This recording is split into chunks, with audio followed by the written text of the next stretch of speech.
നമസ്കാരം, കൊട്ടാരക്കര മീഡിയയിലേക്ക് സ്വാഗതം. പ്രധാനമന്ത്രി നരേന്ദ്രമോദിയുടെ തിരുവനന്തപുരം സന്ദർശനം നാളെ.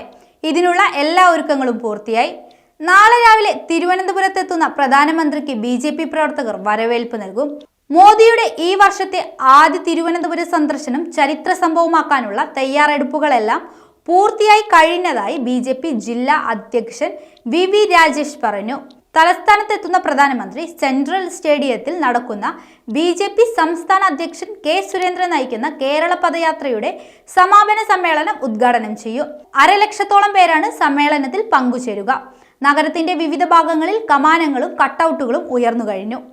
നഗരത്തിന്റെ വിവിധ ഭാഗങ്ങളിൽ പ്രധാനമന്ത്രി നരേന്ദ്രമോദിയുടെയും BJP അധ്യക്ഷൻ K സുരേന്ദ്രന്റെയും കൂറ്റൻ കട്ടൗട്ടുകളാണ് സ്ഥാപിച്ചിട്ടുള്ളത്. വിവിധ നിയോജക മണ്ഡലങ്ങളിൽ നിന്നായി പുതുതായി BJPയിലെത്തിയ 1000-ഓളം പേരും കേന്ദ്ര സർക്കാരിന്റെ വിവിധ പദ്ധതികളുടെ ഗുണഭോക്താക്കളായവരും സമ്മേളനത്തിൽ എത്തും.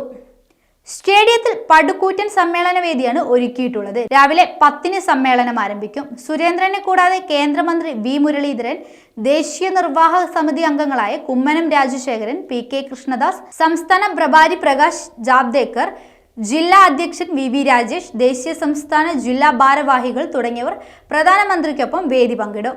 രാവിലെ തിരുവനന്തപുരത്തെത്തുന്ന പ്രധാനമന്ത്രി ISROയിലെ ഔദ്യോഗിക പരിപാടിക്ക് ശേഷമാകും സമ്മേളന നഗരിയിലെത്തുക.